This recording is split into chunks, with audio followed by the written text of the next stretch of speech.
Hello दोस्तों, नमस्कार। किरण देहाती लोकगीत चैनल में आप सभी का स्वागत करती हूँ।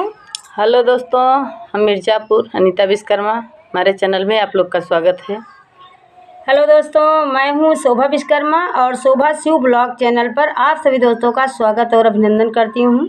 तो दोस्तों, आज हम दीदी सब लोग मिलकर आप लोगों के सामने एक हवन गीत लेकर आए हैं। तो दोस्तों, पूरा गाना सुनना और कमेंट बॉक्स में बताना हमारा गाना कैसा लगा। तो सभी का सपोर्ट करना दोस्तों। तो चलिए सुनाते हैं आप लोगों को एक हवन गीत।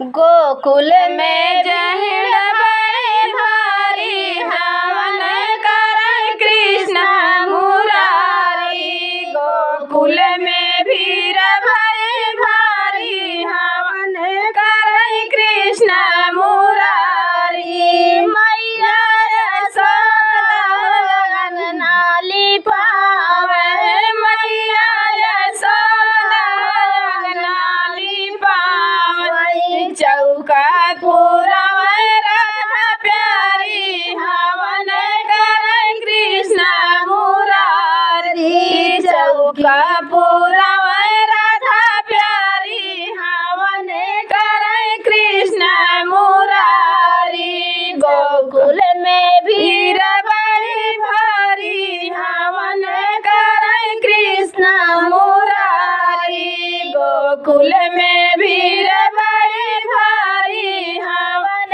कर कृष्ण मुरारी, नंद बाबा पवई फल फूल मेवा, नंद बाबा लवे फल फूल मेवा, कलशा धरवै राधा प्यारी हवन कर कृष्ण मुरारी, कलशा धरवै राधा प्यारी हवन कर कृष्ण मुरारी, गोकुल में भीड़ बड़ी भारी हवन कर कृष्ण मुरारी, गोकुल में भीड़ भारी हवन कर कृष्ण मुरारी, चंदन की लकड़ी बलदाऊली लावे, चंदन की लकड़ी बलदाऊली लावे, घिया नालिया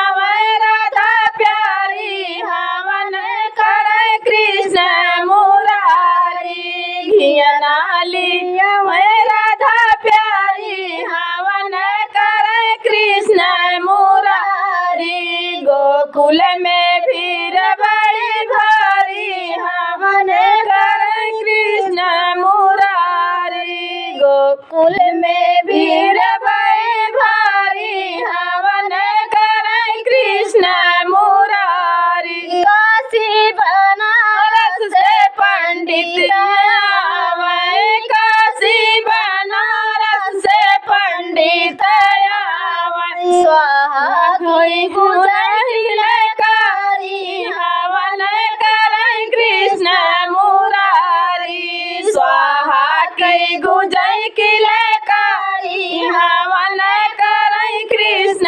मुरारी, गोकुल में भीड़ बड़ी भारी हवन कर कृष्ण मुरारी, गोकुल में भीड़ बड़ी भारी हवन कर कृष्ण मुरारी, गोपीन मिला जग मंगल लगावे, गोपीन मिली जुली मंगल गावे, राधा गावई दरबारी हवन कर कृष्ण मुरारी, राधा गावई दरबारी हवन कर कृष्ण मुरारी, गोकुल में भीड़ बड़ी भारी हवन कर कृष्ण मुरारी, गोकुल में भीड़ बड़ी भारी हवन कर